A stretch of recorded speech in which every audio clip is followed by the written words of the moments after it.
Okay, so when we lived in ancient time, we didn't compare ourselves to anyone. So we were modern or we are okay because we had nothing to do compare with anything else. But when we lived in the medieval period, then we compared ourselves to ancient period. And in comparison, we thought that we were modern. But then in the age of enlightenment, which began in the 18th century in Europe, so in that time, in the age of enlightenment, then we said, we were modern. We are more modern than the medieval period. And we termed medieval period as dark age. But in the 19th century, with the revolution, like industrial revolution, cultural revolution, we became modern.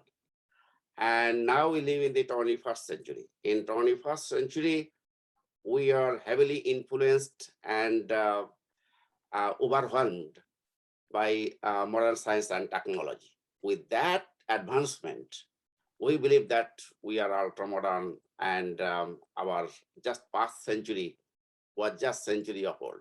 But I think it is a relative term. Modernity or modernism is a relative term. So after 100 years, what would call us? What would they call us? After 100 years, they would call us, well, Ghulam or, Poi or, people lived in 2021 were very, very, archaic or very, very, old fashioned. So this is, but unfortunately, we miss those points. Yes, we live in the 21st century. We are challenged by science and technology. We are challenged by the changes in our values, in our attitudes, in our behaviors. Okay. But can Islam reconcile that? And how we can be reconciled, in terms of our morality or in terms of the present century in which we live. So we'll discuss this today. I'm saying this in English because we have Dr. Poi with us, and he's very much interested in comparative religions. So he's a professor of comparative religions, and he likes Sufism. So he wants to know something about it, but unfortunately, Poi, our program will be basically in Bangla, in our own language. Just I would like to say a few words about this, that Sufism is a mystical dimension of Islam. It is the core or essence of Islam. It is opposed to Wahhabism, or it is opposed to what modern Islamic people in some parts of the world think. So we are traditionalists. We are traditionalists means we believe in traditional Islam, the Islam that was preached and spread by Prophet Muhammad, peace be upon him.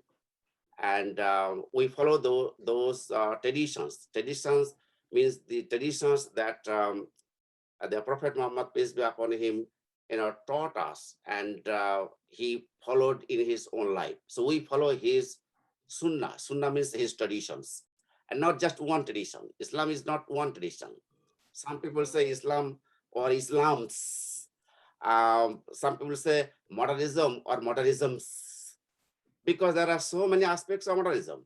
If you go to Africa, people, still there are some tribes, like Mursi tribe. I have a student from Mursi tribe.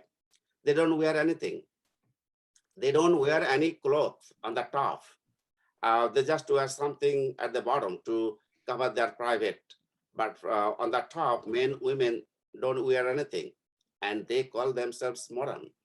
And here in Canada, America, in Western part of the world, you see people in summertime, wear very see-through dresses, or I would say revealing dresses in summertime. If you go to the beaches, sea beaches, or some other areas for recreation, you will see them.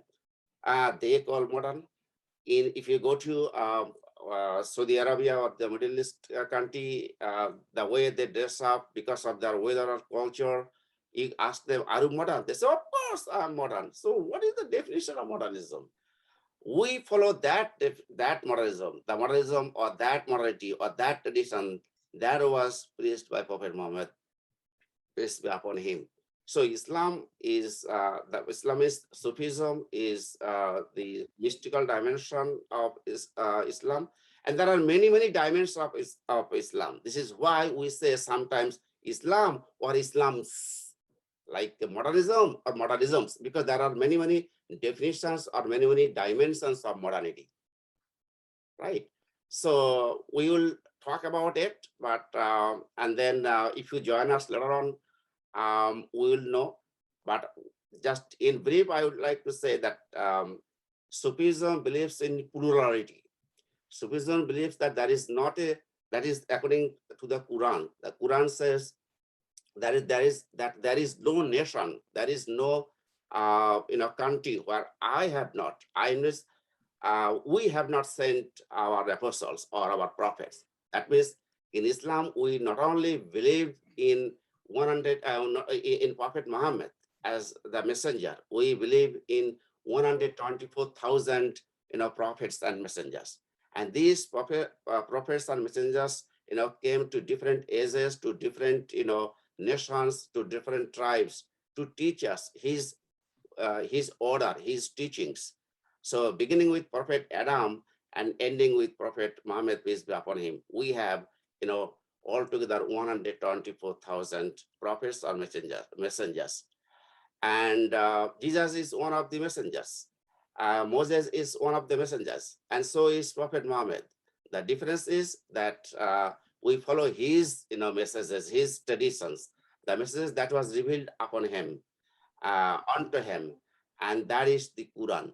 But we do not, we not only believe in the Quran, we also believe the other traditions, like the scriptures that were revealed upon Moses or Jesus Christ.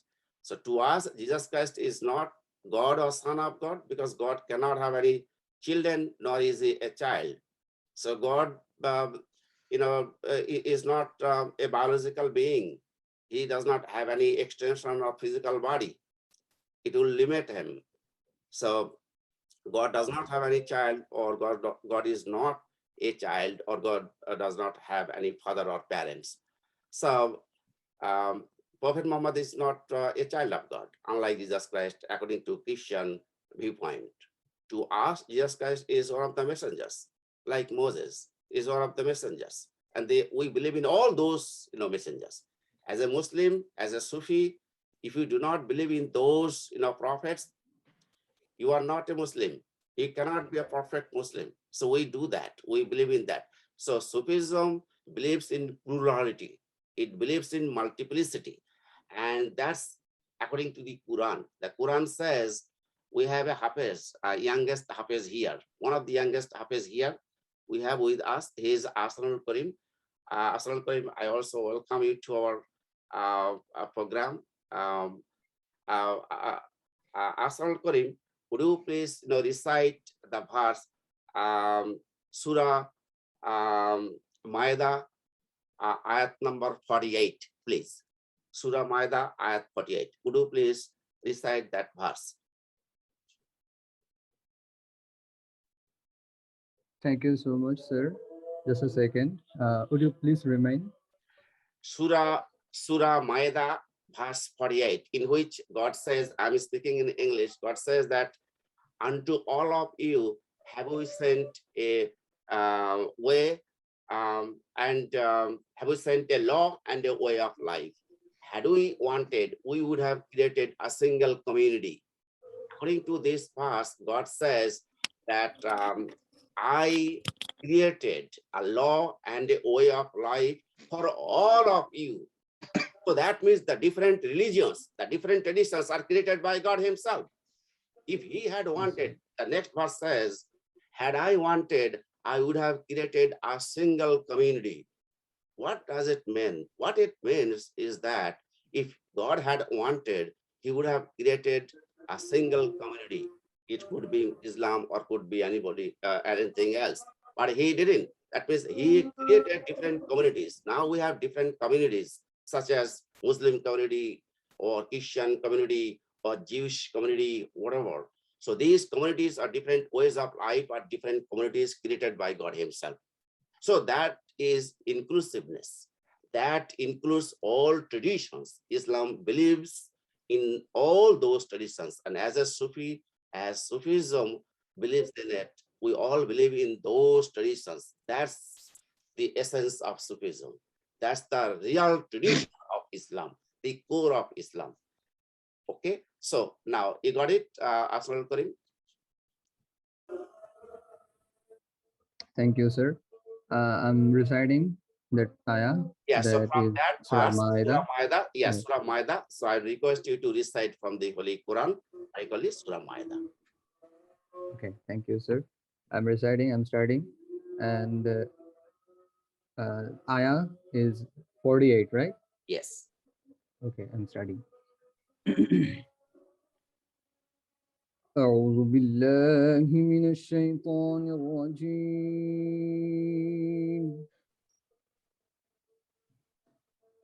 بسم الله الرحمن الرحيم.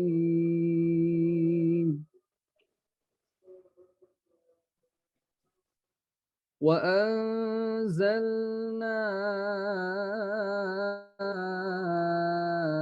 إليك الكتاب بالحق مصدقا لما بين يديه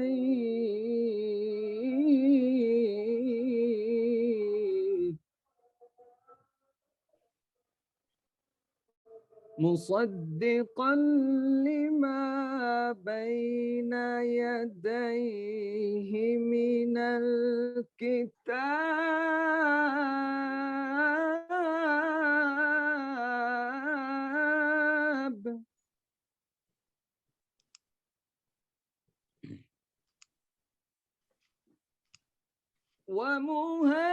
ومهيمنا عليه فاحكم بينهم بما أنزل الله ولا تتبع أهواءهم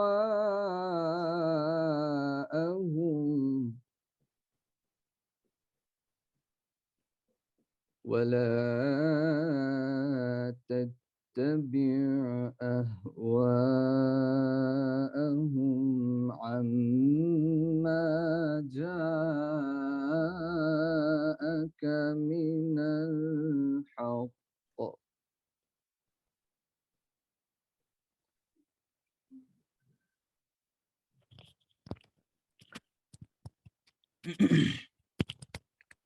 لكل جعلنا منكم شرعة ومنهاجا ولو شاء الله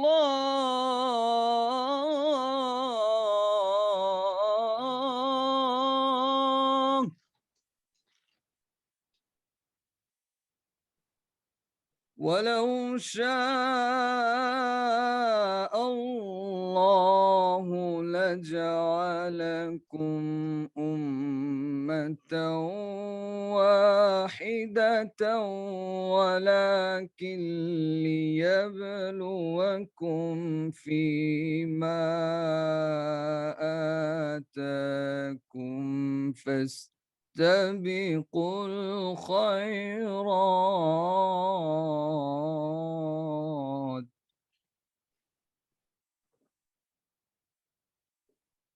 إلى الله مرجعكم جميعا فينبئكم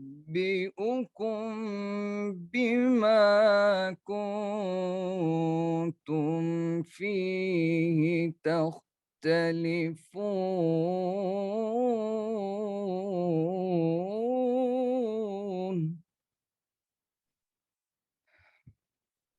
Sadaqallahul Azim. Sir, I have read it.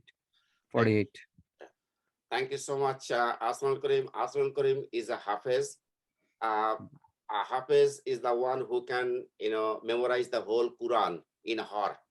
So, Dr. Poi, this is for your information, the whole Quran, which is a voluminous book like this thickness, and he has, memorized the whole Quran. So he can recite without seeing the book, without seeing the scripture, the whole Quran, the whole text. That is called, Hafiz. So yeah, Hafiz is the one who can memorize the whole Quran. So you see, this is a blessing of God. If there is no blessing of God, people cannot do that. And he is just a young fella, and he can, memorize the whole Quran. Asrul Karim is the son of our younger brother, Fazlul Karim. So Fazlul Karim, you see over there, Fazlul Karim, would you wave your hand? So Fazlul Karim, his son is Asrul Karim. So Asrul Karim, you are welcome to our program. As long as you can attend our program. And Dr.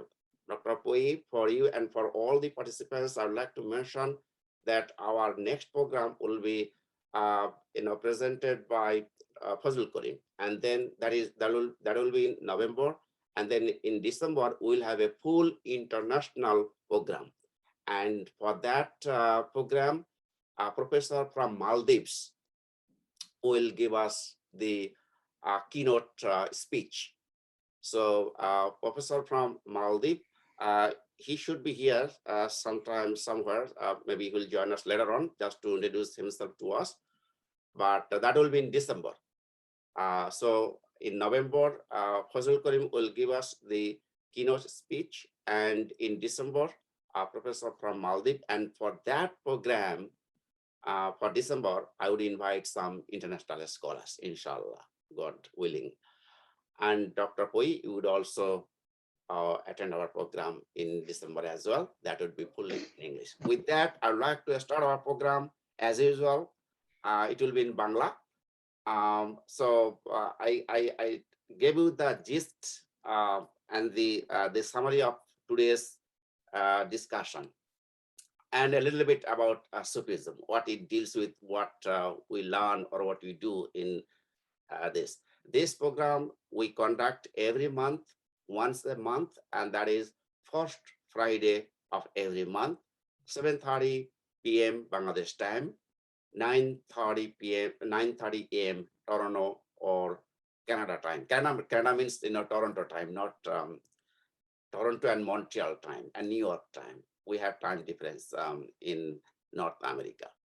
So with that, I'd like to request Jalal Ahmed to formally start the program as usual in Bangla.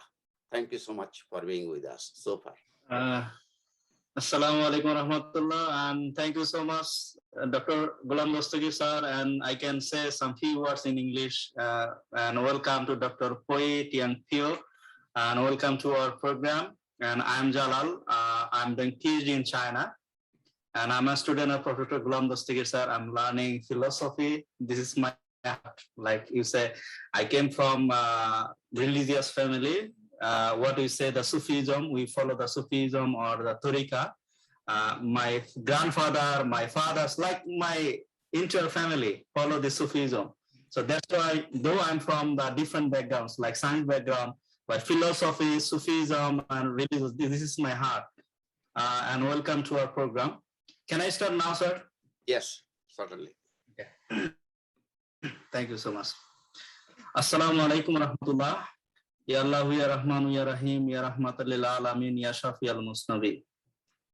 Balagalullah be kamalihi, kasabud duja be zamalihi, hasnat jamiu fisali, sallu alayhi. এখানে যারা আমাদের সাথে সরাসরি যুক্ত হয়েছেন এবং আমরা সরাসরি যারা ফেসবুকে আছেন এবং পরবর্তীতে নবদ্বীপ টিভি কানাডাতে আমাদের অনুষ্ঠানটি দেখবেন, সকলকে জানাই সাদর সম্ভাষণ। আসসালামু আলাইকুম ওয়া রাহমাতুল্লাহ এবং মোবারকবাদ। আমরা প্রতি মাসের প্রথম শুক্রবারে আমরা আন্তর্জাতিক সুফি সেমিনার বা ওয়েবিনার আমরা আয়োজন করে থাকি। আমাদের এই অনুষ্ঠানে দেশ বিদেশ থেকে বিভিন্ন বিশ্ববিদ্যালয় এবং সুফি সায়েক, এখানে যে আজকে আমাদের সাথে একজন হাফেজ সাহেব যুক্ত হয়েছেন, এখানে অনেক মুফতি মুহাদ্দিস সকল মিলে মানে একটা সব প্ল্যাটফর্ম মিলেই আমরা হচ্ছে সেই আয়োজনটা করি এবং আমাদের ইসলাম, সুফিজম, দর্শন, ধর্ম, সমসাময়িক সব বিষয় নিয়ে আমরা আলোচনা করে থাকি। তো আজকের যে আলোচনার বিষয় আমাদের সমকালীন বিশ্বের আলোকে ইসলাম এবং আধুনিকতা। তো আমাদের যে ইসলাম, প্রফেসর গোলাম দস্তগীর স্যার ইংলিশে এতক্ষণ বলতেছিলেন যে আমরা ওই সুফিজম যারা অনুসরণ করি তারা আমরা হচ্ছে ট্রেডিশনাল বা যেটা ঐতিহ্যগত যে ইসলাম, যেটা রাসূল পাক সাল্লাল্লাহু আলাইহি ওয়াসাল্লাম হতে এই পর্যন্ত যারা আসছে আমরা সিলসিলা অনুযায়ী আমরা সেটাই অনুসরণ করি। কিন্তু এখন মডার্নিজম, আধুনিকতার নামে যেগুলো হচ্ছে, আমরা ওয়াহাবিজম বলি, সালাফিজম, বা আজকে হচ্ছে যে এখন আমরা পীর বললে আমাদের শরীরে একটু গা জ্বলে, আমরা এখন ভিন্ন নামে আধুনিকতা শায়ক নাম দেই, বিভিন্ন শায়ক দিয়ে চালিয়ে দিচ্ছি। তারপর মজার ব্যাপার হচ্ছে শুধু এই বিষয়গুলো না, এগুলো আমাদের তো মধ্যেই থাকলো, এছাড়াও বিধর্মীদের মধ্যেও এই বিষয়গুলো আধুনিকতার নামে যে বিষয়গুলো হচ্ছে, আগে আমাদের যে পূর্ব ইসলাম ছিল সেগুলো তারা ব্যবহার করতেছে কিন্তু আধুনিকতার নামে চালিয়ে দিচ্ছে। আমি একটা উদাহরণ দেই, যেমন গত আমাদের সেশনে ডক্টর সিরাজুল ইসলাম স্যার এই বিষয়টি বলতেছিলেন। তো আমি যখন প্রথম চায়নাতে আসি আমার ল্যাবমেট অনেক মেয়ে বা ছেলে তারা ছিল। তো মেয়েরা আমার বেশি কেন মুসলিম মেয়েরা কালো পোশাক পরে, বোরকা পরে, কেন ঢেকে রাখে, এগুলো কেন দরকার, কি দরকার? তো এখন এমন একটা সময় আসছে, সেদিন আমি দেখি হঠাৎ করে বোরকা পরা, আমি বোরকা পরা, এখানে তো মুসলিম মেয়ে নাই, কিন্তু এখানে স্যার যেমন বললেন শর্ট করলো, মডার্ন বলে হাফ প্যান্ট পরছে কিন্তু আবার সব ঢাকা, আমি বলছি এটা তো মুসলিম হতে পারে না।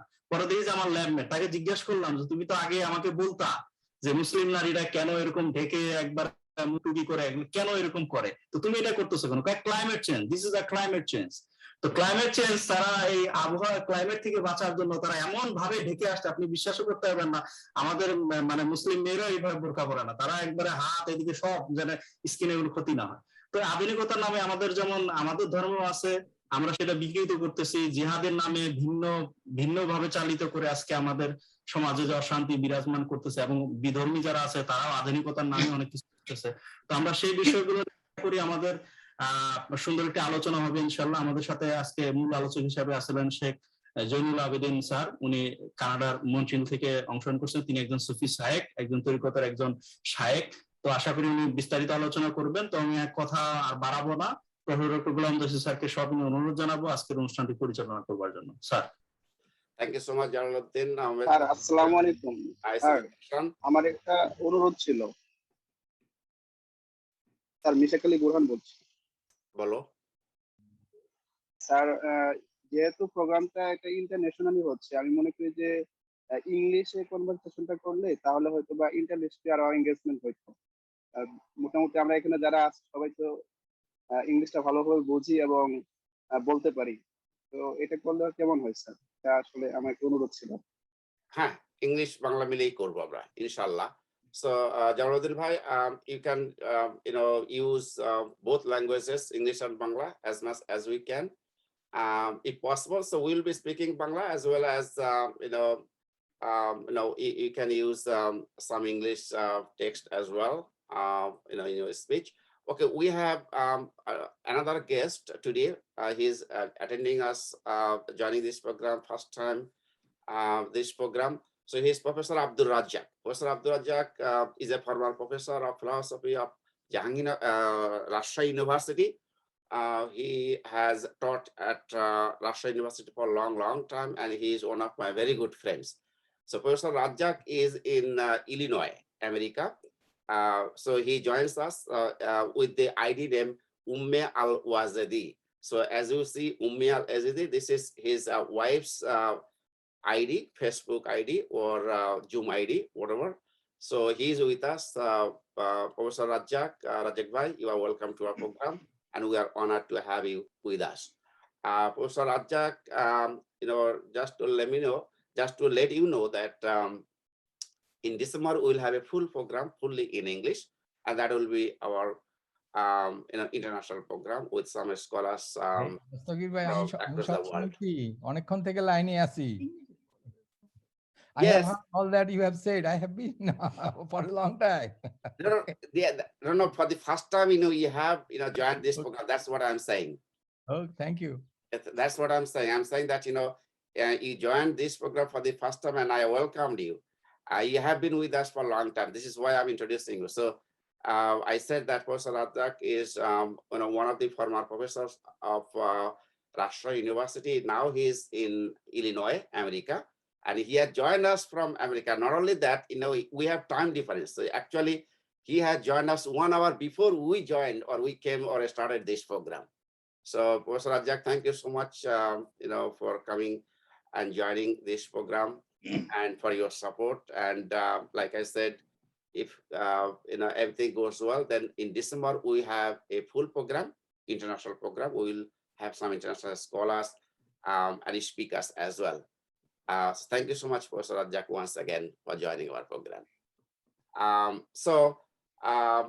Like I said in the introductory speech, that Islam and modernity, these two concepts sometimes seem to be contradictory. Some people say that Islam cannot reconcile with modernity, or Islam cannot cope with modern way of life, because like I said, that in the context of modernity or modernism, we have so many aspects of our behaviors or values, and values are different in different societies and different countries. So values differ because our mind changes, our mind evaluates, or our mind thinks of different aspects of our life or lifestyle. So what is modernity in one society is ancient or old-fashioned aspect of life in another society. They are modern. So I think modernity is a relative term. It changes and it has different aspects or different meanings in different contexts. So that's my point. With that, I would like to introduce our main speaker, Mr. Sheikh Jainul Abidin Salim. Sheikh Jainul Abidin Salim is a former Deputy Attorney General, Bangladesh Supreme Court or Bangladesh government. He is a lawyer in profession, but he is also a Sufi scholar and Sufi sheikh. So as a Sufi sheikh, he has the lineage of the Khash Mujaddidiya Tariqa. Khash Mujaddidiya Tariqa is one of the Sufi orders of Turuk. Okay, in Arabic we say Turuk. In English we say Sufi orders. So this is one of the prominent Sufi orders, and he is initiated into this Sufi Tariqa. Not only that, he initiates his disciples in this Tariqa. He is the Sheikh, and currently he is living in Montreal, Canada. He is one of our regular contributors, scholars, and speakers. So he would be speaking today on Islam and modernity in the context of contemporary world. Like I said, I requested him to speak in Bangla and English, and so with that, we are honored to have Mr. Sheikh Jainul Abidin Salim with us, and I would humbly request you to present your speech. Thank you so much. You are welcome now. আসসালামু আলাইকুম ওয়া রাহমাতুল্লাহি ওয়া বারাকাতুহু। আমাকে কি শোনা যাচ্ছে clearly? Inshallah. Okay. Bismillahir Rahmanir Rahim. Let me welcome Mr. Dr. Fway from Malaysia, because I understand it is his first time. But unfortunately, I'll be delivering my lecture both in Bengali and English. And today's subject, as you have already heard, it's is Islam is compatible with the modernization? That's the fundamental things, because we come across when we move around the globe, we come across the same questions as it is being explained by the orators. So today I request you to concentrate for at least 30 to 35 minutes. And thereafter, I would, if any questions, any clarification. And I just request one thing to Mr. Dr. Dostagi to translate my whole lecture later on for Dr. Fway, if possible, later on. So today I'll try to mix it up both in English and Bengali. So with that, I just get started. Alhamdulillah wa salamun wa ala ibadillazi wa nastafa. Rabbi shrah li sadri wa yassir li amri wahlul uqdatam min lisani yafqahu qawli. আধুনিকতা ইংরেজিতে যাকে modernisation বলা হয়, এটার উৎপত্তি basically Latin শব্দ mode থেকে, যার অর্থ হচ্ছে যে নতুন বা সবার শেষ। বর্তমান সভ্যতায় আধুনিকতা বলতে আদি যুগ বা পুরাতনের বিপরীতকে বোঝায়, এবং এই ধারা অনুযায়ী আধুনিকতার শুরু শিল্প বিপ্লবের মাধ্যমে সপ্তদশ শতাব্দী থেকে বর্তমান পর্যন্ত চলমান। আধুনিকতাকে অন্য অর্থে এর ধারণকারীরা এজ অফ রিজনিং বলে। আধুনিকতা নির্ণয়ের মাপকাঠি বা কি, ইয়ার ডাইমেনশনই বা কতটুকু? এই আধুনিকতা বলতে কি আমরা জাতিরাষ্ট্র, যুক্তিবাদ, অভিজ্ঞতালব্ধ বিজ্ঞান, এম্পেরিক্যাল সায়েন্স, পরিবার পরিকল্পনা, পুঁজিবাদ, ধর্মনিরপেক্ষতা, নগ্নতা, স্বেচ্ছাচারিতা, মানুষের বা পরিবেশের বাহ্যিক উন্নতি বা পরিবর্তনকে বুঝি, নাকি ইহা ছাড়াও মানুষের মানবিকতা, আন্তরিকতা, মূল্যবোধ, মননশীলতা, পরিষ্কার পরিচ্ছন্নতা, সৃষ্টি এবং স্রষ্টার প্রতি আনুগত্যবোধকে বোঝায়? ইহা সত্য যে বিজ্ঞান আমাদেরকে জাগতিক বিষয়ে অনেক সুবিধা এনে দিয়েছে, যাহা আমাদের জীবনকে গতিশীল করেছে, কিন্তু ইহাও তো ধ্রুব সত্য যে বিজ্ঞান ও আধুনিকতা এই অগ্রগতির আড়ালে আমাদের জীবন থেকে প্রশান্তি কেড়ে নিয়েছে। ফলশ্রুতিতে বর্তমানে আমরা আমাদের দৃষ্টিতে অনেক সাফল্যধারী ব্যক্তিকেও মানসিক বিষণ্ণতায় ধুকে ধুকে মরতে দেখি, যাহার কোনো সমাধান বিজ্ঞান বা আধুনিকতা এখন পর্যন্ত আমাদেরকে দিতে পারেনি। সংজ্ঞানুযায়ী আমরা আধুনিক বলতে বুঝি যে নতুন বা শেষের অবস্থানকে আধুনিক বলা হয়। এই দৃষ্টিকোণ থেকে ইসলাম তো ধর্ম হিসেবে সবার শেষে দুনিয়াতে আগমন করেছে। কাজেই সংজ্ঞানুযায়ী ইসলামই তো সবচেয়ে আধুনিক, যারা এর বিরোধিতা করে, কারণ তাদের সংজ্ঞা অনুযায়ী শেষ এবং নতুন হচ্ছে আধুনিক। তো শেষ এবং নতুন ইসলাম ধর্মের পরে তো দুনিয়াতে আর কোনো ধর্ম আসে। সো এই যে সংজ্ঞা, সে অনুযায়ী আমি যেটা বলতে চাচ্ছি যে ইসলামই হচ্ছে আধুনিক, এবং এই জাগতিক জীবন কিভাবে মানুষ যাপন করবে সেই ব্যাপারে পূর্ণ নির্দেশনা কোরআন এবং হাদিসের মাধ্যমে দেয়। তাই আল্লাহ পবিত্র কোরআনে সূরা মায়দার ৩ নম্বর আয়াতে বলেছেন, আল ইয়াউমা আকমালতু লাকুম দীনাকুম ওয়া আতমামতু আলাইকুম নি'মাতি ওয়া রাদিতু লাকুমুল ইসলাম দীনা। অর্থাৎ আজ আমি তোমাদের জন্য তোমাদের দিনকে পূর্ণ করে দিলাম এবং তোমাদের জন্য আমার নিয়ামতকে পূর্ণ করে দিলাম ও জীবন ব্যবস্থা হিসেবে ইসলামকে মনোনীত করলাম। কাজেই ইসলাম হচ্ছে এ কমপ্লিট কোড অফ লাইফ। বর্তমান সভ্যতার বুদ্ধিজীবীগণ ইসলামকে সম্পূর্ণ জীবন ব্যবস্থা হিসেবে মানতে নারাজ। তাদের ধারণা ইসলামের শরিয়া ভিত্তিক আইনগুলো যুগোপযোগী নয় এবং ইহা মানুষকে পশ্চাদের দিকে নিয়ে যায়। ইসলামে ব্যক্তি, পারিবারিক বা সামাজিক জীবন ব্যবস্থাকে রাষ্ট্রীয় শাসন ব্যবস্থার থেকে আলাদাভাবে দেখে না বা দেখার সুযোগও নেই। কারণ রাষ্ট্রীয় শাসন ব্যবস্থা যদি আদর্শ ভিত্তিক, ন্যায়ানুগ ও সমতার ভিত্তিতে পরিচালিত না হয়, তাহলে তা কখনো মানুষের কল্যাণ বয়ে আনতে পারে না। ইসলামের শুরু ব্যক্তিকে নিয়ে, কারণ একজন ব্যক্তি যদি সৎ, আদর্শবান ও ন্যায়ানুগ না হয়, তাহলে সে যদি কখনো রাষ্ট্রীয় শাসন ব্যবস্থার পরিচালনার অধিকারী হয়, তার দ্বারা মানুষের বা পরিবেশের কোনো কল্যাণ সাধিত হবে না, যাহার ভুরি ভুরি উদাহরণ আমরা বর্তমান ধর্মবিহীন শাসন ব্যবস্থায় দেখতে পাই। ইসলামের সুবিধাজনক দৃষ্টিভঙ্গি বা অ্যাকোমোডেটিভ ভিউ নেওয়ার কোনো সুযোগ নেই, কিন্তু কোনো কোনো ধর্মে হয়তো বা আছে। যেমন আমরা খ্রিস্টান ধর্মে দেখি, গসপেল অফ ম্যাথিউসে বলেছে, give to Caesar what belongs to Caesar, give to God what belongs to God. কিন্তু সপ্তম শতাব্দীতে মদিনা সনদের মাধ্যমে আমরা ইসলামিক রাষ্ট্রে কিভাবে বহুজাতিক জীবন যাপন করা যায় তাহার উৎকৃষ্ট উদাহরণ দেখতে পাই। মানবতাকে আধুনিকতার মাপকাঠি হিসেবে উল্লেখ করে প্রাগতিকেরা ইয়াকে ইসলামের বিপরীতমুখী হিসেবে আখ্যায়িত করে বলে যে ইসলাম নারীদের অধিকারে স্বীকৃতি দেয়নি, যেমন উত্তরাধিকার এবং নারী নেতৃত্ব। ইসলামের নারী নেতৃত্বের প্রতিষ্ঠা ক্ষেত্রে পিতাবিদদের মধ্যে আমরা মতভেদ দেখতে পাই। যদিও ইমাম আবু হানিফা সম্পদের উত্তরাধিকার বিচারের ক্ষেত্রে নারী বিচারকের অনুমতি দেন এবং ইমাম তাহাবারি সর্বক্ষেত্রে নারী নেতৃত্বের অনুমতি দেন। প্রগতিবাদীরা ইসলামকে ক্যাপিটালিজম বা পুঁজিবাদের বিরুদ্ধে বলে সমালোচনা করে, যদিও বর্তমানে আমরা ইসলামিক ব্যাংকিং প্রথার প্রচলন দেখতে পাই। ফিকাবিদগণ যে কারণে পুঁজিবাদী ব্যাংকিং প্রথার সমালোচনা করেন, তার মূল কারণ হলো প্রথমত পুঁজিবাদী ব্যাংকিং প্রথা সুদ বা উসুর প্রথার মাধ্যমে পরিচালিত হয়, যা ইসলামে নিষিদ্ধ। দ্বিতীয়ত বাস্তব ভিত্তিক কোনো বাজার নেই, যেমন মানি মার্কেট বা ক্যাপিটাল মার্কেট।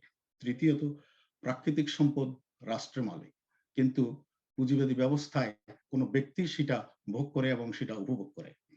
চতুর্থত যেই পেপার মানি ব্যবহার করা হয়, সেই পেপার মানি বেসিক্যালি কোনো ভ্যালু রিপ্রেজেন্ট করে না। ইসলামের আবির্ভাব হয়েছে তার পূর্ববর্তী ধর্মগুলির সীমাবদ্ধতা অতিক্রম করে তখনকার আরব সমাজের সময়যোগী পরিবর্তন সাধন করে মানুষের কল্যাণের পথে ধাবিত করার জন্য। সামাজিক ন্যায় বিচার ও সম্পদের সুষম বন্টনে ইসলাম দৃঢ়তার সহিত ঘোষণা দিয়ে পবিত্র কোরআনে সূরা হুমাজার 1 থেকে 4 নম্বর আয়াতে আল্লাহ বলেছেন, দুর্ভোগ প্রত্যেক সামনে ও পিছনে নিন্দাকারীর জন্য।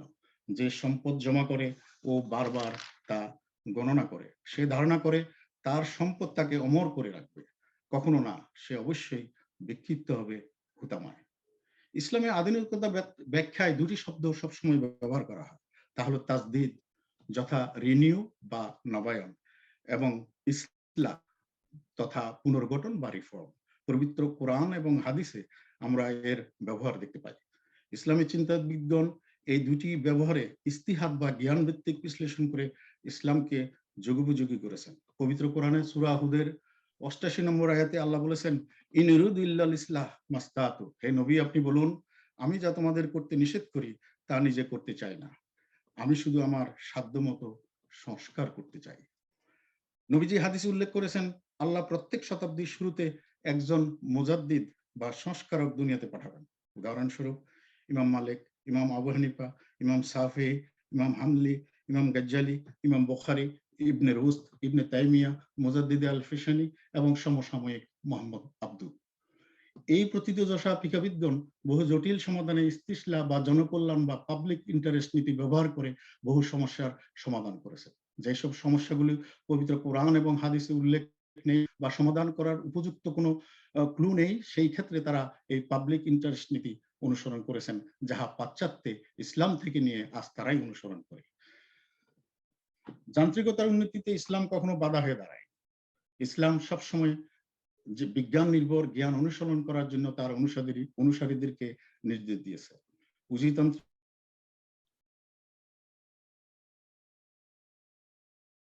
কোনো অস্বীকার করে না। আর সাইতাবি তার ব্যাখ্যায় বলেছেন, ইসলাম মানব সমাজের স্বার্থ ও কল্যাণ রক্ষায় দৃঢ় প্রতিজ্ঞ।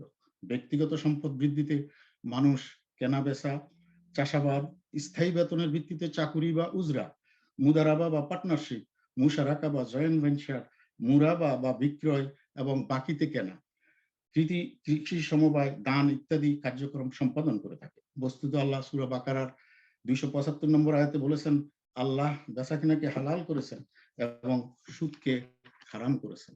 একই বিষয়ে সূরা নিসার 29 নম্বর আয়াতে আল্লাহ বলেছেন, হে যারা ঈমান এনেছো, তোমরা তোমাদের পরস্পর সন্তুষ্টির ভিত্তিতে ব্যবসা করা ব্যতীত তোমরা একে অপরের সম্পদ অন্যায়ভাবে গ্রাস করো না।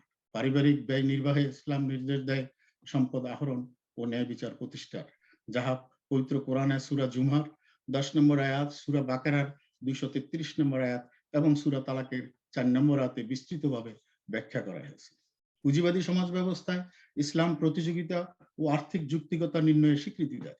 পবিত্র কোরআনে সূরা বাকারার 148 নম্বর আয়াতে আল্লাহ বলেছেন, অতএব তোমরা কল্যাণকর কাজে প্রতিযোগিতা করো, অবশ্যই এই প্রতিযোগিতা নৈতিকতার ভিত্তিতে পরিচালিত হবে। ইসলাম কখনো খাদ্যদ্রব্য জমা বা হোর্ডিং সমর্থন করে না। ইবনে খালদুন এবং আবু ইউসুফ এই বিষয়ে রাষ্ট্রীয় তদারকির সুপারিশ করেছে। ইসলামে আর্থিক উপযোগিতা নির্ণয়ে পারস্পরিক উপকারের ভিত্তিতে করার জন্য নির্দেশ দিয়েছে, যাহা মডার্ন টার্মে আমরা উইন ইন সিচুয়েশন বলি, এবং সেই বিষয়ে সূরা বাকারার 278 থেকে 280 নম্বর আয়াতে বিস্তৃতভাবে ব্যাখ্যা করা হয়েছে। পারস্পরিক উপকারের নিশ্চয়তাই আল্লাহ সূরা বাকারার 282 আয়াতে উল্লেখ করেছেন, হে যারা ঈমান এনেছো, যখন নির্ধারিত সময়ের জন্য তোমরা পরস্পরের মধ্যে ঋণের লেনদেন করবে তখন তা লিখে রেখো, আর কোনো লেখক যেন ন্যায়সঙ্গতভাবে তোমাদের মধ্যে লিখে দেয়। এই ধারণা থেকে আজকাল আমরা যারা অ্যাকাউন্টস পেয়েবল যে ধারণা পেয়েছি, সেটা কিন্তু কোরআনের এই বাণী থেকেই নিয়েছে। বিজ্ঞান ভিত্তিক অনুসন্ধানের জন্য আল্লাহ পবিত্র কোরআনে সূরা ইউনূসের 101 নম্বর আয়াতে বলেছেন, বলো আকাশমণ্ডলীয় পৃথিবীতে যা কিছু আছে তার প্রতি লক্ষ্য রাখো। নির্দেশাবলী ও ভীতি প্রদর্শন সেই সম্প্রদায়ের উপকারে আসে না যারা ঈমান আনে না। সূরা গাশিয়ার 17 থেকে 20 নম্বর আয়াতে আল্লাহ বলেছেন, তবে কি তারা দেখে না উটকে কিভাবে সৃষ্টি করা হয়েছে, আর আকাশকে উঁচু করা হয়েছে, আর পর্বতমালাকে কিভাবে গেড়ে দেওয়া হয়েছে, আর পৃথিবীকে কিভাবে বিস্তৃত করা হয়েছে। সূরা আল ইমরানের 189-90 আয়াতে আল্লাহ বলেছেন, আর আকাশ সমূহ ও পৃথিবীর রাজত্ব আল্লাহরই, আর আল্লাহ সকল কিছুর উপর সর্বশক্তিমান। নিশ্চয়ই আকাশসমূহ পৃথিবী সৃষ্টির রহস্য ও দিন রাত্রির পরিবর্তনের মধ্যে জ্ঞানবোধ সম্পন্ন ব্যক্তিদের জন্য নিদর্শন রয়েছে। পুঁজিবাদী ব্যবস্থায় ইসলাম শুধু লভ্যাংশের বিষয়টুকু দেখে না, কিন্তু সেই লভ্যাংশ অর্জনে ন্যায় নীতি বা ইথিক্স বা নীতিবোধের উপরও প্রাধান্য দিয়ে থাকে। ইসলাম বিজ্ঞানসম্মত, যাহা আল্লাহ সূরা আলাকের 1 থেকে 4 নম্বর আয়াতে বলেছেন, পরও তোমার প্রভুর নামে যিনি সৃষ্টি করিয়াছেন, যিনি মানুষকে সৃষ্টি করেছেন আলাক থেকে, পরও তোমার প্রতিপালক মহিমান্বিত, যিনি শিক্ষা দিয়েছেন কলমের সাহায্যে। এই আয়াতগুলি ব্যাখ্যা বিশ্লেষণ করে আমরা 3 ধরনের জ্ঞানের ধারণা পাই। এম্পিরিক্যাল সায়েন্স, প্রথমত এম্পিরিক্যাল সায়েন্স বা পরীক্ষামূলক বিজ্ঞান বা তাজরিবি, ইহা আভ্যন্তরীণ বৈশিষ্ট্য যাহা বর্তমান তাহা গবেষণা দ্বারা লব্ধ করা যায়। দ্বিতীয়ত যুক্তি নির্ভর জ্ঞান বা বুরহানি, ব্যক্তি তার চিন্তা দ্বারা গবেষণামূলক সম্পর্কের মাধ্যমে আবিষ্কার করে। তৃতীয়ত ইলুমিনেটিভ বা ইলমে লাদুন্নি, অন্তরে যে আলোক দ্বারা প্রবাহিত হয়, মন মারিফত বা আল্লাহর পরিচয় লাভের জন্য সচেষ্ট হয়। পূর্বে উল্লেখ করেছি, আল্লাহ সূরা গাশিয়ার 17 থেকে 20 নম্বর আয়াতে মানুষকে তার চিন্তা শক্তি ব্যবহারের নির্দেশ দিয়েছেন। ইতিহাসগতভাবে দেখা যায় বহু মুসলিম বিজ্ঞানী ইসলামকে পরীক্ষামূলক বিজ্ঞান বা এম্পিরিক্যাল সায়েন্স হিসেবে স্বীকৃতি দিয়েছেন। উদাহরণস্বরূপ জাবির বিন হায়ান, যিনি একজন কেমিস্ট, আর রাজি একজন দার্শনিক ও চিকিৎসা বিজ্ঞানী, ইবনে সিনা, যিনি একজন দার্শনিক ও চিকিৎসা বিজ্ঞানী, ইবনে আল হাইতামি, যিনি একজন অপটিক্যাল সায়েন্টিস্ট এবং গ্রেভিটেশন থিওরির আবিষ্কারক। অন্য কথায় বলা যায়, প্রাকৃতিক সম্পদকে যথার্থ ব্যবহারের জন্য, বিজ্ঞানকে ব্যবহার করার জন্য ইসলাম নির্দেশ দেয়। পরীক্ষামূলক বিজ্ঞান যাহা আজ পাশ্চাত্যে বিস্তার লাভ করেছে, সেটা কিন্তু ইসলাম থেকেই নেয়।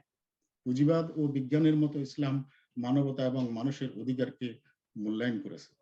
নবীজিকে সমস্ত বিশ্বের জন্য রহমত স্বরূপ প্রেরণ করা হয়েছে, যাহা সূরা আম্বিয়ার 107 নম্বর আয়াতে আল্লাহ বলেছেন। সেই ক্ষেত্রে সমঅধিকার বা ন্যায়পরায়ণতা বা রাইট অফ ইকুয়ালিটি সূরা বনী ইসরাইলের 70 নম্বর আয়াতে আল্লাহ বলেছেন, আর আমরা আদম সন্তানকে মর্যাদা দান করেছি, স্থলে ও সমুদ্রে তাদের চলাচলের বাহন দিয়েছি, তাদের উত্তম রিজিক দান করেছি, এবং আমরা যাদের সৃষ্টি করেছি তাদের অনেকের উপর তাদেরকে শ্রেষ্ঠত্ব দিয়েছি। একই বিষয়ে সূরা নিসার 58 নম্বর আয়াতে আল্লাহ বলেছেন, নিশ্চয় আল্লাহ তোমাদের নির্দেশ দিচ্ছেন আমানত সমূহ তার হকদারের নিকট প্রত্যার্পণ করতে, আর তোমরা মানুষের মধ্যে যখন বিচার কার্য পরিচালনা করবে তখন ন্যায়পরায়ণতার সাথে বিচার করবে। একই সূরার 105 নম্বর আয়াতে আল্লাহ বলেছেন, নিশ্চয় আমরা তোমার প্রতি সত্য সহ কিতাব অবতীর্ণ করেছি, আল্লাহ তোমাকে যা দেখিয়েছেন সেই অনুসারে মানুষের মধ্যে বিচার ফয়সালা করার জন্য, আর খেয়ানতকারীদের সমর্থনে তর্ক করো না।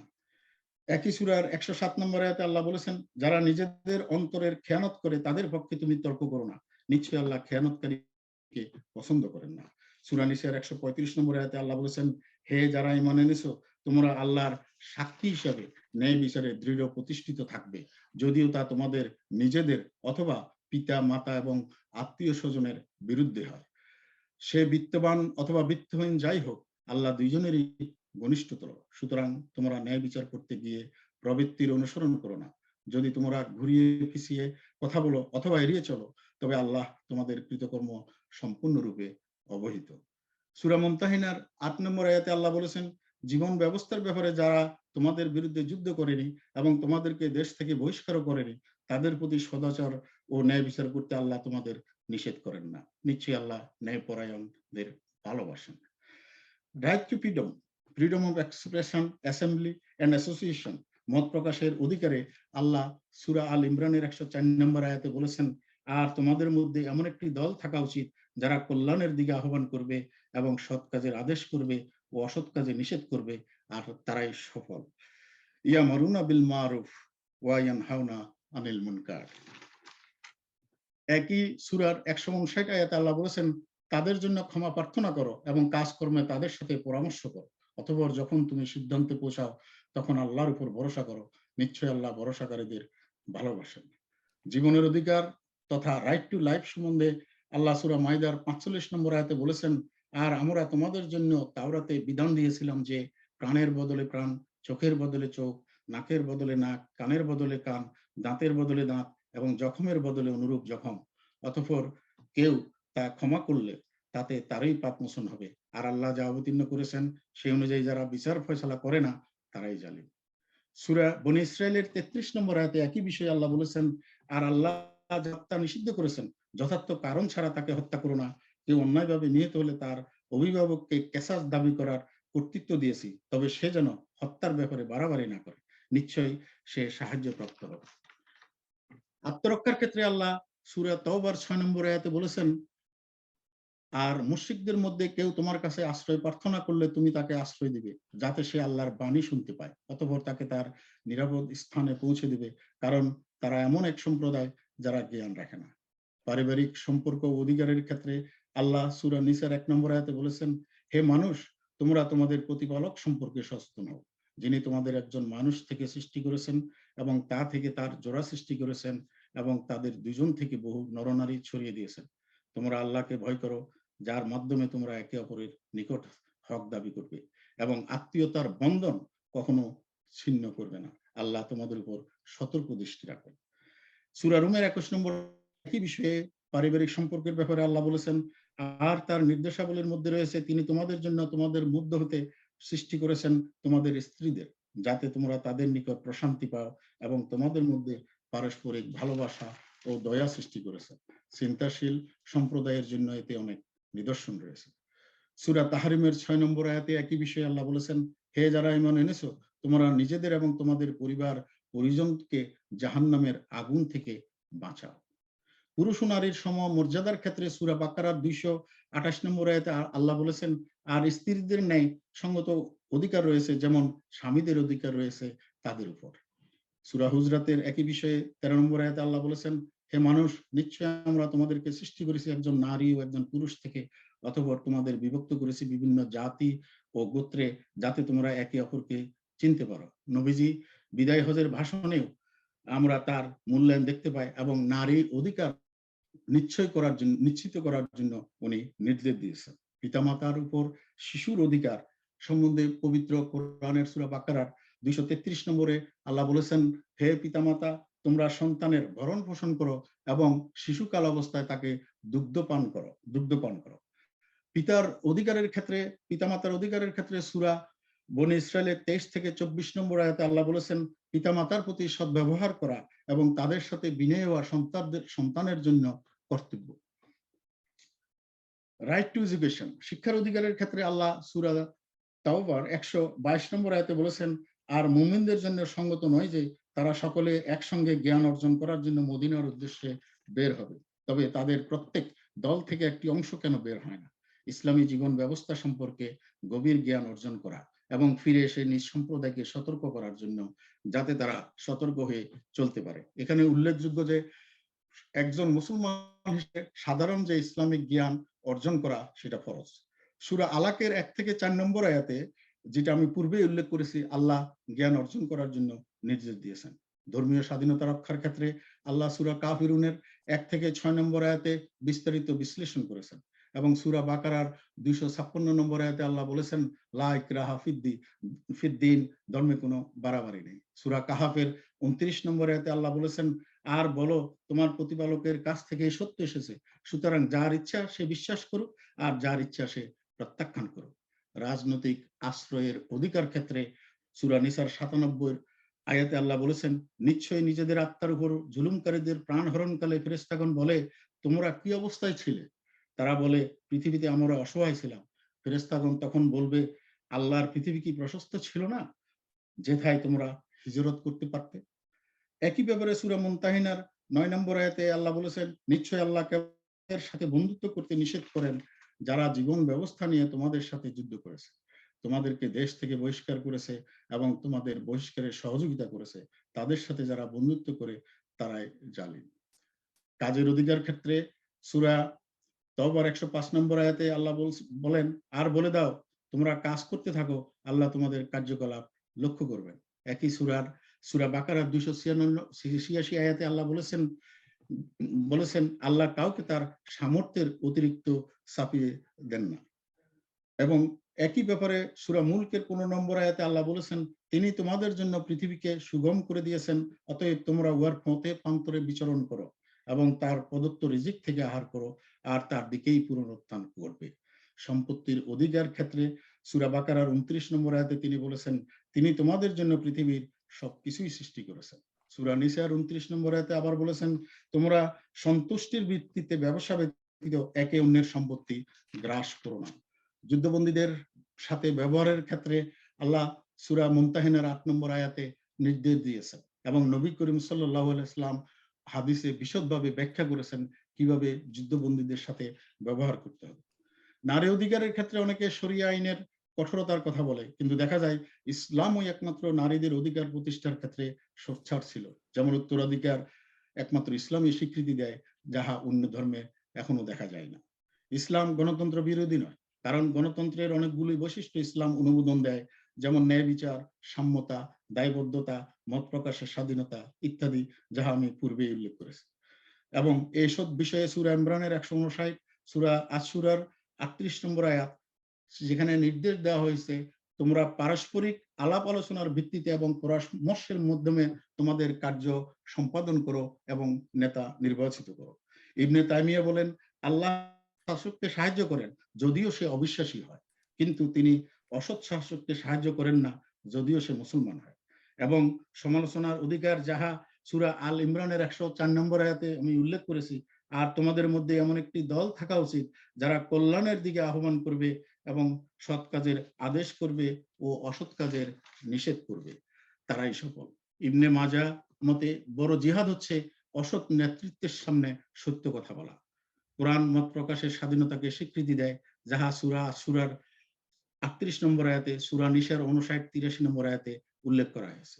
সংগঠন করার স্বীকৃতি হিসাবে পবিত্র কোরআনে সূরা মাইদার 2 নম্বর আয়াতে বিশ্লেষণ করা হয়েছে এবং সূরা মুজদালার 22 নম্বর আয়াতে বিস্তৃতভাবে ব্যাখ্যা দেওয়া হয়েছে। বিশ্বাসের স্বাধীনতা, যেটা সূরা কাফিরুনে আমি আগেই উল্লেখ করেছি, সূরা বাকারার 256 নম্বর আয়াত এবং সূরা ইউনূসের 99 নম্বর আয়াতে তা বিশদভাবে করা হয়েছে।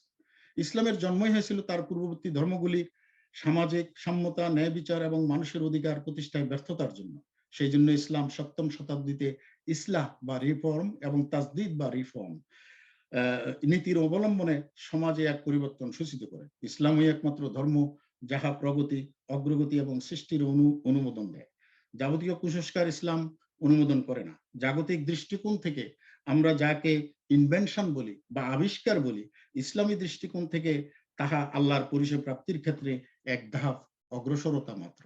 কথাটা আপনারা মনোযোগ দিয়ে শুনে বুঝার চেষ্টা করবেন, কারণ পৃথিবী সৃষ্টির শুরু থেকেই তো সবকিছুই আল্লাহর সৃষ্টিতে, সমস্ত উপকরণ আল্লাহর সৃষ্টিতে বিরাজমান ছিল বা সুপ্তভাবেই ছিল বা এখনো আছে, ভবিষ্যতেও থাকবে। কিন্তু মানুষ তার জ্ঞানের সীমাবদ্ধতার কারণে তা উদ্ঘাটনে সমর্থ হয়নি। সেই জন্য আল্লাহ মানুষকে জ্ঞান চর্চার তাগিদ দিয়ে তীক্ষ্ণ দৃষ্টিধারী হওয়ার জন্য নির্দেশ দিয়েছেন। বর্তমান সমাজ ব্যবস্থায় আমরা যাকে সেকুলারিজম বা ধর্ম নিরপেক্ষতা বলি, আসলে তা কিন্তু ধর্মহীনতা নাই। কেউ যদি কোনো ধর্মই বিশ্বাস না করে, সেটাও তো এক ধরনের বিশ্বাস। অর্থাৎ পৃথিবীতে বিশ্বাসহীন কোনো লোকই নেই, কোনো না কোনো আস্থায় সে বিশ্বাস করে থাকে। যে গণতন্ত্র, সাম্য এবং মত প্রকাশের স্বাধীনতার কথা বলি, তাহাও প্রচুর ব্যাখ্যা বিশ্লেষণের দাবি রাখে। সাধারণ অর্থে গণতন্ত্র বলতে আমরা 51 ভার্সাস 49-কে বুঝে থাকি, অর্থাৎ 51 ভাগ লোক 49 ভাগ লোককে শাসন বা অপদস্থ করবে। কিন্তু ইসলামী শাসন ব্যবস্থায় শতভাগ লোকের জীবন মান উন্নতিকল্পে শাসন প্রক্রিয়ার নিশ্চয়তা বোঝায়, যাহা পরিচালনা করবে একদল আল্লাহ প্রেমিক, বিশ্বাসী, অনুগত এবং মানুষের কল্যাণকামী ব্যক্তিবৃন্দ, যারা পরামর্শের ভিত্তিতে সংখ্যাগরিষ্ঠের মতামতের মাধ্যমে নির্বাচিত হয়। গণতন্ত্রে অন্ধভাবে একজন প্রার্থীকে নির্বাচিত করা হয়।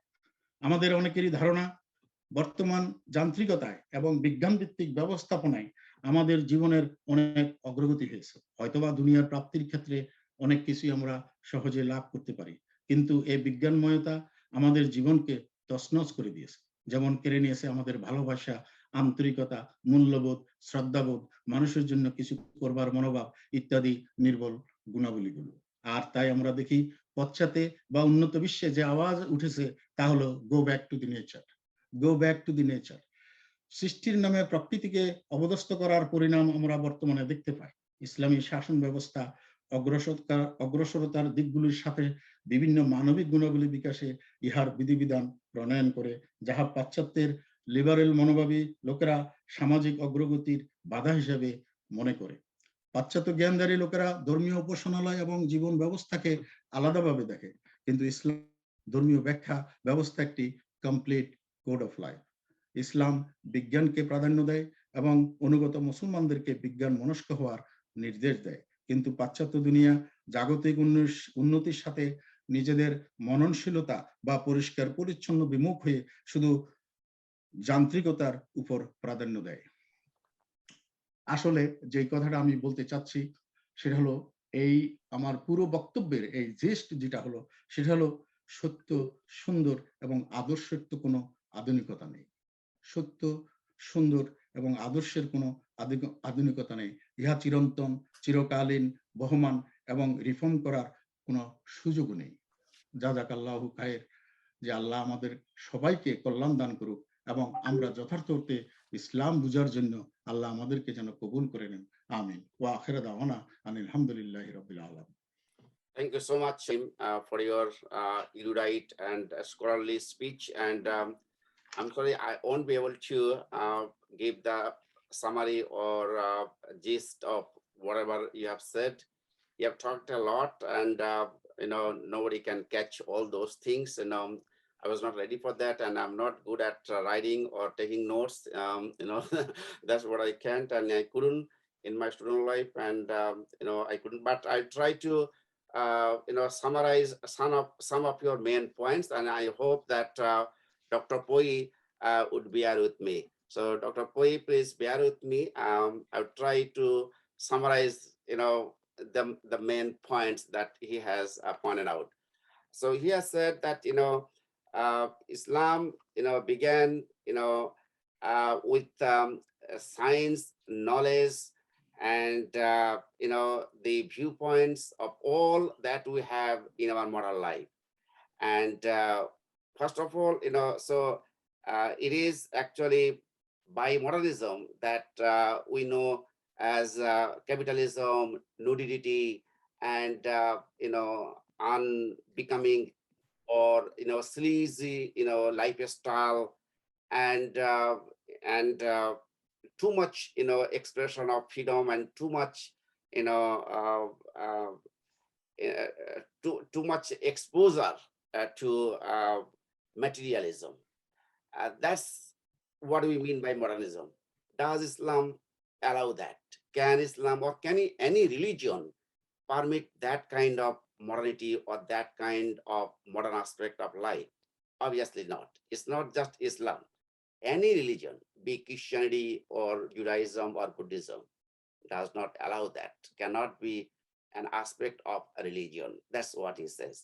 So Islam is modern in another sense. If you take the term modernism or modernity in the sense that it is the latest edition of our lifestyle, or it is the latest edition of our civilization, then in that sense, he says that Islam is the most modern religion, because Islam is the latest revealed religion. So no other revealed religion came into being after Islam.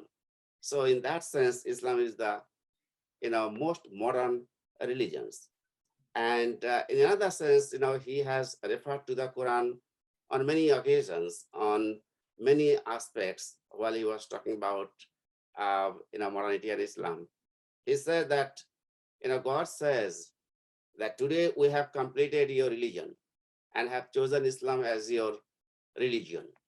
So that complete code of life. Code as a complete code of life. So if Islam is chosen for us as a complete code of life, that contains all the contents that we need to have a good life. So Islam talks about good life. So Islam does not talk about nudity or materialist way of life as we observe in many parts of the world. And state, let's talk about a state. Islam is the first religion, or Islam is the the first way of life during Islamic time, Islamic rule, Medina Sanad. That means we say the first written document regarding Islam, regarding a state, was documented, was made as an agreement between Muslims and non-Muslims. That first written document says the very first thing or the essence of that written document, state document. Today we have so many agreements or contracts or memorandum or memoranda or MEU between different states. So when our statesmen come to different countries and make agreements, so we have different written documents. But Islam made first written document in the 7th century. In that document, it was clearly stated that religion is for, his, whose, simply put, but state is for all. State for all, but religion is individual. So you are a Buddhist, you follow your Buddhism, your religion. I am a Muslim, I follow my religion, but we live together in harmony, in coexistence with others in the same state. That was the message of Islamic State made in the 7th century. That gives the plurality and pluralism. Today we talk about multiculturalism. Where does it come from? It originates from Islam.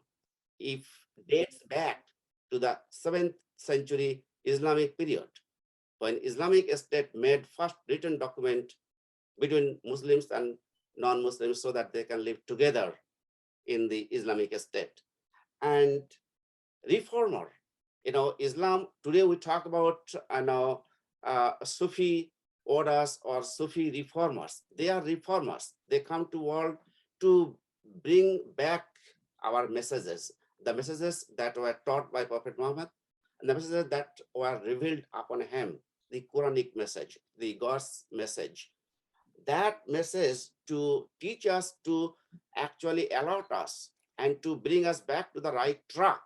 The reformers like Mujaddid. Mujaddid means reformer. So every century, for every century, it's recommended that a reformer will come to this world, or God will send a reformer to revive our spirituality. So in that sense, we have different Sufi, we say friends of God, or Sufi sheikhs, or Sufi spiritual leaders. So we believe in spiritual leaders because we believe that it is a part of our Islamic tradition. And now Islam, we talk about modern life. In modern life, we say now we have different laws against corruption or fraud or criminal activities or offenses or violence or agitation or animosity. These are different social maladies, but these social maladies were forbidden by Islam.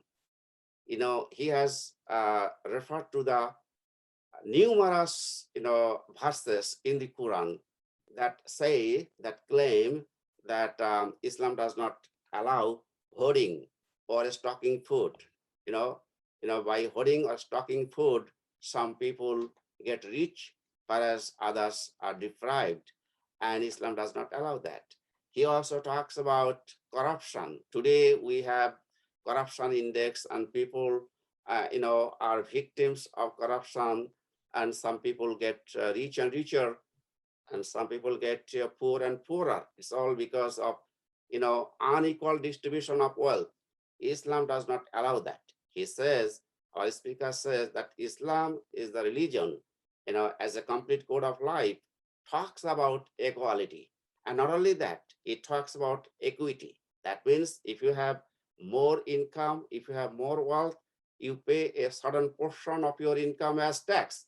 In modern times, we talk about tax, but this tax is called zakat in our religion, according to religious term. So that means you pay a certain portion of your excess income to the state, and the state will distribute this money to those in need.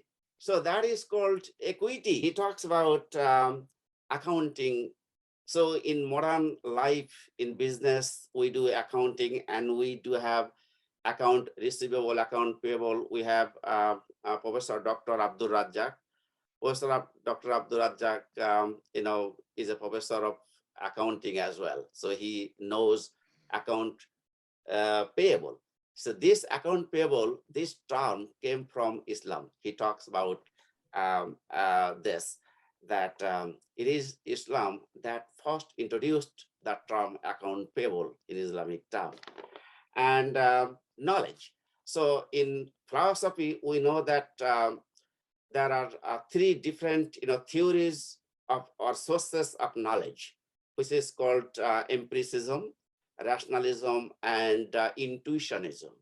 So these three philosophical terms are derived from Islam. He gave numerous references to different verses in the Quran that give us concrete picture that Islam talks about empirical knowledge, rational knowledge, and illuminating. He says illuminating or ilm laduni. Ilm laduni is a type of knowledge that is derived from our heart or qalb. So it is not empirical knowledge. Empirical knowledge comes from 5 sense organs. So we have 5 sense organs or 5 senses, sight, hearing, touch, taste. And so these 5 senses, by using those 5 senses, we receive empirical knowledge. But we also have, apart from those 5 senses or empirical knowledge, we have rational knowledge that comes from our rationality or reason. That is also rooted to the Quran. And on top of that, we believe in illuminating knowledge or ilm laduni. Ilm laduni is spiritual knowledge. And in philosophical term or in modern scientific term, we call it intuitive knowledge. And those who are from philosophical background, they know that Henry Barkso talked about intuitive knowledge. So this knowledge, is the root to receive the Quran. The Quran was revealed not in reason, not in empiricism. It was revealed in the heart of Prophet Muhammad, peace be upon him. By heart or qalb, we do not mean any physical piece of flesh in our body. By heart, we do not mean our physical heart. It is a spiritual heart. So a spiritual knowledge was revealed in spirituality, and that was in a spiritual heart. That's what he talks about. Social justice. A speaker also talked about social justice. Social justice now, we in modern time, right after the Second World War, we introduced the universal human rights. So by UN. So when UN introduced universal human rights, all these human rights are actually rooted to the Quran, to the Islamic tradition. For example, right to live, this is a right, first live. So you have the right to live. You have to have the right to protect your life. Today is the first human right. Okay, this human right is one of the rights, prescribed in the Quran according to our Islamic tradition, that you have the right. So when you were attacked, when you were, endangered, when you are threatened, then you had the right to protect your life. And that's exactly what happened to the Islamic tradition. Prophet Muhammad himself had to fight to protect his own life because he was threatened, because his life was threatened, because his community was threatened and endangered. So to protect his life and to protect his community or people around him, he had to fight and he had to join. But he didn't stage a war. When he was attacked, only then did he counterattack, not before that. So that's what we mean by war in Islam. That means protect your own life. And that is a human right in modern time, according to UN. So what's wrong with that, to protect your own life when it is a human right according to UN? He also talks about right to education. Some people have some misconcept about education. They believe that Islam does not talk about education, or Islam discourages women's education. That is totally wrong. The revealed verse was Ikra. Ikra means read in the name of God. So that gives the impetus to gain knowledge, to acquire knowledge. And Islamic tradition says that read or acquire knowledge from birth to from cradle to grave. And in another verse, in the Islamic tradition, it is said that seek knowledge even if it is China. So if you need to, if need be, you can go, you can travel as far as China to acquire knowledge. What does it mean? It means that acquiring knowledge is one of your goals in life, to have a good life. So you see, Islam, we talk about education. We say that education is the key to success economically, the key to prosper, socially. But now we know that education is encouraged in Islamic tradition, and right to education is one of the rights, in the Quran. And also freedom of expression. Some people, if you talk about Afghanistan right now, there is no right for women to have education in Afghanistan because of Taliban rule.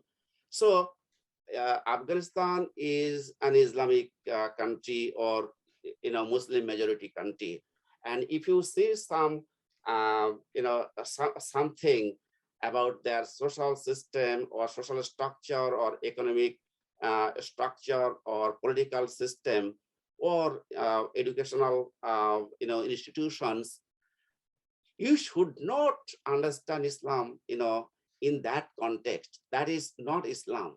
That is their way of life. That is their political goal. That is their political motive. So they misinterpret Islam in their own interest, and that has nothing to do with the core of Islam or with the Islamic tradition. So assembly, freedom of expression, or assembly, or forgiveness, social justice, is very much emphasized in the Quran, in Islam. Islam emphasizes social justice. That means, if someone is homeless, then, you have the right to give them shelter. And that's why we did in Bangladesh, more than 1 million Rohingya Muslims were driven away, ousted, and displaced from their homeland in Myanmar. Those people took shelter, or Bangladesh gave shelter to them, although Bangladesh is already an overpopulated country. But it's because of the Islamic value that they hold, they gave shelter to those ousted or displaced homeless people. The livelihood, we say that, Islam talks about, right to livelihood. That means you have the right to have your own livelihood, to earn your own livelihood. So you spread wherever you find work. And economic system. So that economic system is based on equality and equity, like I said before. So what is it? It is like, you have to share profit and loss. Okay, so you invest in bank, or you invest in organizations or corporations, but then the corporations or business organizations, will invest further in different sectors, and it might cost, profit or loss. As an investor, you have to share profit and loss. So there is no set or specific interest. That's what, according to Islam, about economic system. So profit and loss, it's a very good system. So business, or tejarati in Arabic term, is influenced or is introduced in Islam as well. So Islam talks about business. Yes, Islam talks about business, but it is halal or it is legal business. Islam does not talk about haram or forbidden or fraudulent business or corruption. Islam does not allow corruption, and does not talk about corruption. And then finally, so science. So he also talks about science. So today we have, science and technology, but this science and technology, there are numerous verses, in the Quran that talk about, rational knowledge, and Islam encourages this development, scientific development. Today we live in modern science of technology. That scientific technology does not contradict the Islamic tradition. Islam encourages your research. Islam encourages to engage in research. So that comes from Islam. So what we say, the speaker says that whatever good things that have developed our modern life, or that have developed our modern age, or you can say civilized modern world, have roots or origins in Islamic tradition. So that's all in brief what I have understood from what he has said. I'm sorry to Professor General Abdishek, if I have mistaken or you have. I think most eloquently you have explained all the things in a nutshell. Despite the fact that we are not prepared for this. Anyway, I could deliver my lecture in English also, because which I feel that I am equally also know how to deliver a lecture in English. So the point that I want to sum up is, because we are talking today is about the modernization, whether modernization is compatible with Islam or not. That's the fundamental questions we are asking, and we face these questions globally. So the very basic thing I have mentioned is, one has to understand what is modernization, what is modernity, and then he has to understand the dimension of it. So does the modernity ignore the modesty, the humanity, ignore the soberness, ignore the modernity? Does it means nudity? Modernity, does it means over smart, overdoing something? So actually the modernity that I understand is to make you more humble, to make you more obedient, to make you to pursue your knowledge in the search of Allah, the marifa. So that is the modernity. So what I said in my lecture, that by invention we usually understand that so-and-so scientist has invented so-and-so things. But in the Islamic point of view, it's not the invention, it's the things, the extension of your knowledge towards the knowledge of Allah, towards the marifa Allah, because all the knowledge is available within the nature. It's only your failure, your limitation, you could not find it out. So because the things it is available with the nature, you are directed by Allah and Nabiji to find out it out, so that you can reinforce your knowledge, and you can go to the certainty of the knowledge. This is very important factor of the things, because the other things that I have mentioned, there are certain things which doesn't have any modernity, like truth, beauty, and the idealism. What can you say? Say obey your parents. What can you term it to modernity? So always speak the truth. What can you term it to the modernity? So these are the things one has to understand what it is. But by modernity, the very definition, the shallow definition that click in our mind, and the modern smart people, is the nudity, is the having free sex, is the having this blah blah. So what I'm saying, this type of modernity is taken away our tranquil, is taken away our peace, So I can find in the Western country now, the maximum people is suffering from the disease dementia, the disease from prostration, because they don't have submission to Allah. So the only thing that I am saying is, my friends, is very important. If you don't engage yourself, if you don't pursue yourself, if you don't involve yourself to the knowing of Allah, that will be the great failure.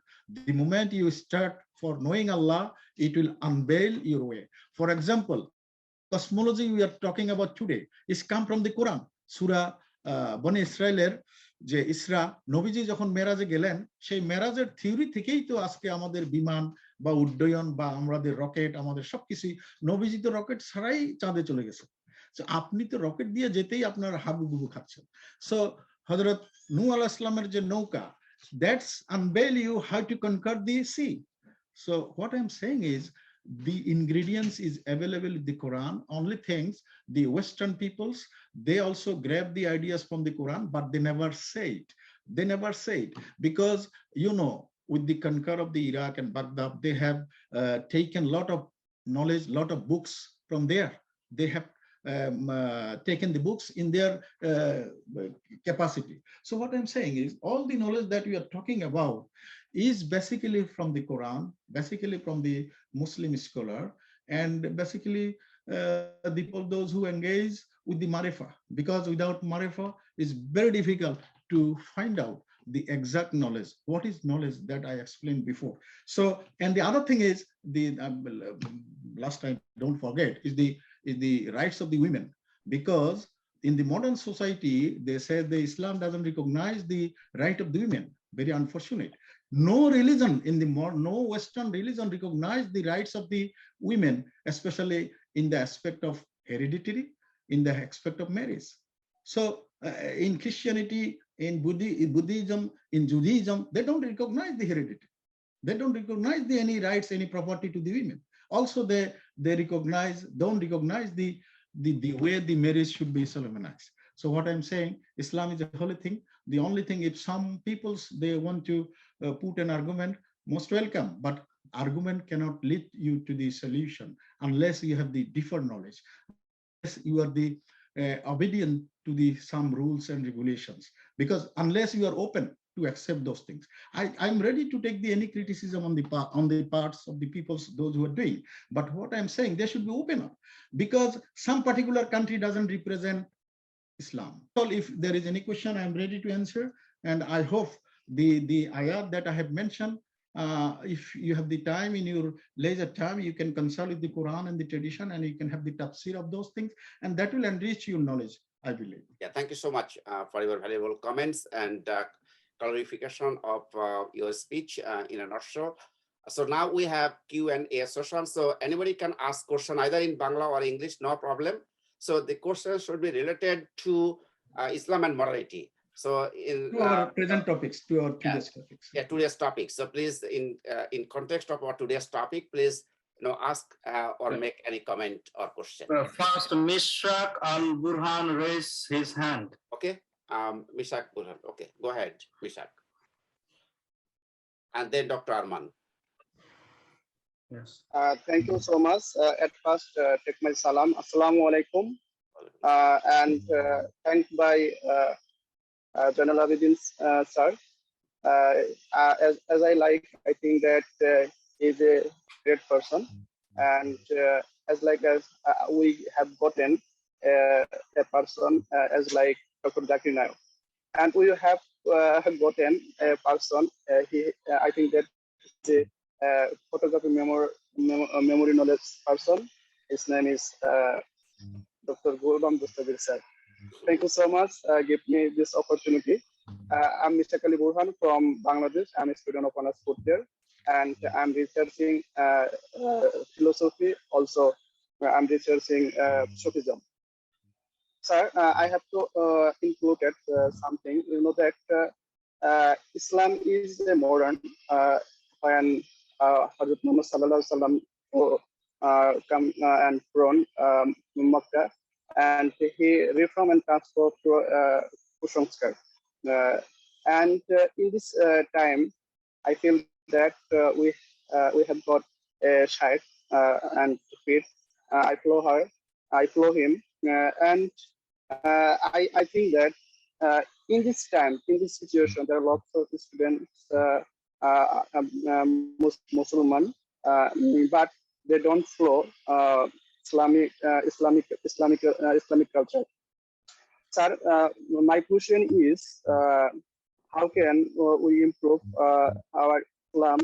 Actually, Islam is a moderate. It's the flowing only to flowing good Muslims, as a spiritual knowledge. Because there are so many versions, so many interpretations. Actually, there are so many interpretations. Islam is one Islam. Quran is one Quran. But interpretations are different in many parts of the world. Scholars and those who interpret and Yeah, who yeah. implement. But So, they think that they flow different kinds of yeah, scholars. that's the big, that's the As big I challenge. don't That's like the them big because challenge for they don't flow. Actually, these are the question always raised by the shaitans. It's not any particular individual, because the shaitan always instigate in his heart and he keeps on asking a lot of questions. The straight questions, Ya ayyuhallazina amanu taqullaha wa qulu qawlan sadida. হে বিশ্বাসীগণ, তোমরা কেন সোজাসুজি কথা বলো না, ঘুরিয়ে পিছিয়ে কেন কথা বলো? ইসলাম কিন্তু ঘুরিয়ে পিছিয়ে কথা পছন্দ করে না। So in modernization, to accommodate modernity, should I reform my religion, or the modernity should be reformed to respect my religion? This is a very fundamental question I am asking you guys. I can put in Bangla to make it more understandable, because ধর্মকে আমি পরিবর্তন করব আধুনিকতাকে আনার জন্য, না আধুনিকতাই ধর্মের নীতিবোধের মাধ্যমে পরিচালিত হবে, কোনটা? So in my case, in our case, the modernity should be guided, regulated through the ethics, through the rules of Islam. You cannot create an Islam. So what are the difference we found to the different scholars? It's not because of their belief, it's because of their interpretation, which is in Islamic term is istihad, because a lot of people interpret in different way. So I can interpret some things in a particular way, or you can interpret some things in a particular way. Now the gist, crux of the questions that I can land in is, how can you yourself can follow a good people? That is, you are the responsible to follow yourself. So before trying to follow a person, try to follow your own good things. By your own we are running actually out of time, so we are by following your own good things.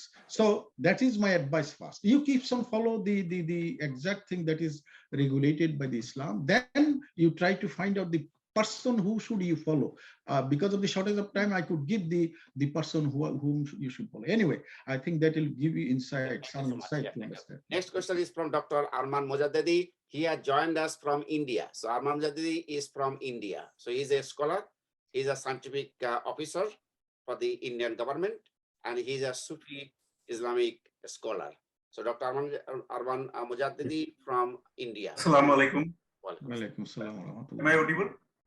Yes, Yes, you are. Yeah. First of all, I apologize that I could not join in time due to some reasons. Anyhow, I could not listen. It was my misfortune that I could not listen right now, General Abedin sir. But I'll certainly the recording will be there. I'll listen to it. Now, my question in short. My two questions are there. One I have already typed in chat box. One is as per his Sir Zainalabdin's lecture, I could understand that everything is already existent by God. Everything is already there. So if somebody invents something, that is not invention. In English, invention and discovery, these two terms are used. Something which is already not there, and you have find out it. We found out it, then we call it invention. But something is already there, but like discovery of America. So it was already there. Columbus discovered it.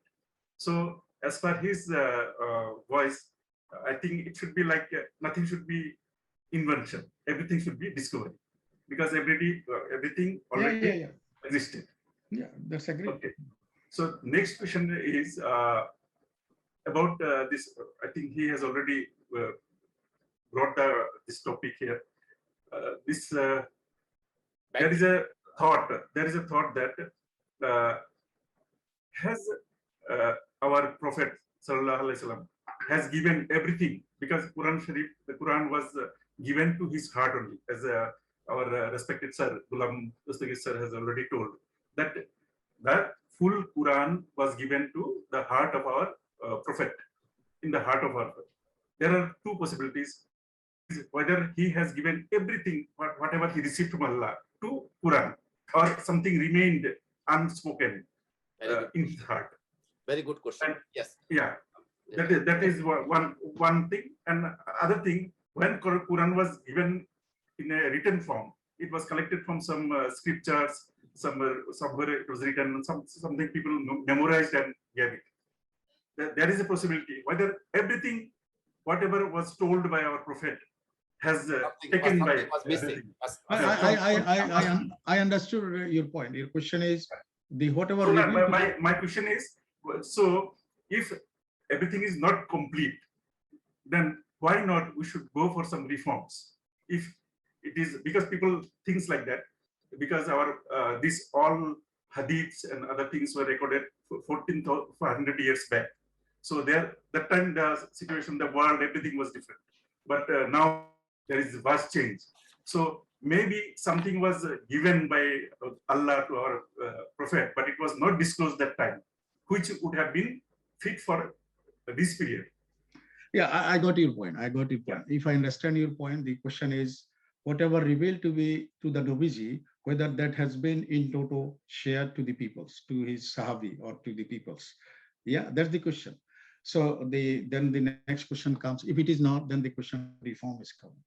I think the first thing that let me mention a tradition that is mentioned by Hazrat Abu Huraira radhiyallahu ta'ala anhu. উনি বলেছেন যে আমাকে যা নবীজি যা শিখিয়েছেন তার মাত্র 3 ভাগের 1 ভাগ আমি তোমাদেরকে জানিয়েছি, বাকি 2 ভাগ যদি আমি জানাই তাহলে আমার গর্দান থাকবে না। So what are the secrets? What are the secret those things? And same with the other sahabi. The question here is, so বাকি 2 ভাগ তো হযরত আবু হুরায়রা সবার সাথে শেয়ার করেন নাই, but with the limited person কারো সাথে উনি শেয়ার করেছেন। Those shared portion is a part of the marifa, is a part of your inner being, is a part of your inner world. If you want to get involved with that inner world activities, that is through the marifa, that is now we are following in Sufism, that will definitely unveil to some extent. The next question is whether নবীজি সমস্ত কিছু share করলো কিনা দুনিয়ার সব ব্যাপারে। সমস্ত যদি উনি শেয়ারই না করতেন তাহলে আল্লাহ সূরা ফাত যে বিজয়ের সূরা সেটা নাজিল করতেন না। ইজা জা নাসরুল্লাহি ওয়াল ফাতহ, নিশ্চয় তোমরা বিজয় দেখতে পারবে, সেটা নাজিল করতেন না। তারপর যে সূরা মাইদার যে 3 নম্বর আয়াত, আল ইয়াউমা আকমালতু লাকুম দীনাকুম ওয়া আতমামতু আলাইকুম নিমাতি ওয়া রাদিতু লাকুমুল ইসলাম দীনা, যে আমি একটা complete code of Islam code হিসাবে ইসলামকে আমি মনোনীত করেছি। সো কোন একটা জিনিস কমপ্লিট না হওয়ার আগে আল্লাহ নিজেই সেটা কখনো রিভিল করতেন না, কারণ আল্লাহ তো সর্বদ্রষ্টা। বাট বাকিটা হচ্ছে আপনি ডিগ আউট করে, যেমন আমি ইনভেনশনের কথা বললাম, আপনি you get involve with the process, আপনার এহলাম। কারণ দেখেন এখন রিভিল হওয়ার কোনো সুযোগ নেই, কিন্তু এখন ইহলাম আসার তো সুযোগ আছে। ইলহাম আসার তো সুযোগ আছে, যারা মারিফত চর্চা করেন তারা বুঝেন যে ইলহামের নির্দেশ আসার তো সুযোগ আছে। সো হযরত মুজাদ্দিদ আল ফেশানি বা বড় পীর সাহেব বা খাজা মঈনুদ্দিন চিশতি ওনারা ইলহামের মাধ্যমে অনেক কিছু কার্যকরী সিদ্ধান্ত নিয়েছেন।